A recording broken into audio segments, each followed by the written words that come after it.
Kama unapata dalili hizi, fahamu ya kwamba maumivu yako sio ya kawaida, bali unapaswa kuchukua hatua ya haraka ili kuweza kuzuia madhara makubwa hapo baadaye.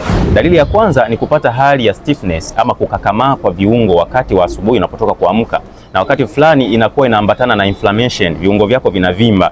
Lakini dalili ya pili ni kupitia hali ya maumivu makali wakati unapotoka kuamka, dakika 5 mpaka dakika 15 kabla ya kuweza kutembea. Unakuwa unapitia hali ya maumivu, kisha baada ya hapo yale maumivu yanapotea. Hiyo ni ishara inayokupaswa kufanya hatua ya haraka kuweza kuzuia, maana inaweza ikawa ni changamoto tayari imeshaweza kutokea. Lakini dalili ya mwisho ni kupata maumivu makali unapotoka kumaliza kazi, hata kama ikiwa ni ndogo tu, lakini unahisi uchovu sio kwa kawaida pamoja na maumivu. Hii inaweza ikawa ni ishara ya early osteoarthritis. Goti lako linakupa ishara kwamba limeishiwa uteute, lakini zile gegedu pia zimeanza kupungua. Kama utaweza kuiacha hii hali kwa muda mrefu, inaweza ikaharibu viungo vyako na ikakufikisha katika stage ya 4 ambayo ni stage ya upasuaji inayopelekea ulemavu wa kudumu.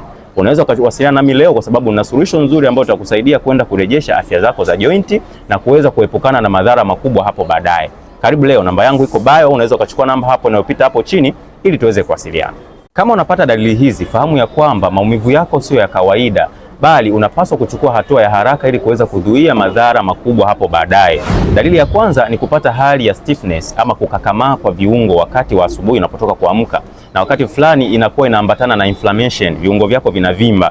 Lakini dalili ya pili ni kupitia hali ya maumivu makali wakati unapotoka kuamka, dakika 5 mpaka dakika 15 kabla ya kuweza kutembea. Unakuwa unapitia hali ya maumivu, kisha baada ya hapo yale maumivu yanapotea. Hiyo ni ishara inayokupaswa kufanya hatua ya haraka kuweza kuzuia, maana inaweza ikawa ni changamoto tayari imeshaweza kutokea. Lakini dalili ya mwisho ni kupata maumivu makali unapotoka kumaliza kazi, hata kama ikiwa ni ndogo tu, lakini unahisi uchovu sio kwa kawaida pamoja na maumivu. Hii inaweza ikawa ni ishara ya early osteoarthritis. Goti lako linakupa ishara kwamba limeishiwa uteute, lakini zile gegedu pia zimeanza kupungua. Kama utaweza kuiacha hii hali kwa muda mrefu, inaweza ikaharibu viungo vyako na ikakufikisha katika stage ya 4 ambayo ni stage ya upasuaji inayopelekea ulemavu wa kudumu. Unaweza kuwasiliana nami leo kwa sababu nina solution nzuri ambayo itakusaidia kwenda kurejesha afya zako za jointi na kuweza kuepukana na madhara makubwa hapo baadaye. Karibu leo, namba yangu iko bio, unaweza ukachukua namba hapo inayopita hapo chini ili tuweze kuwasiliana.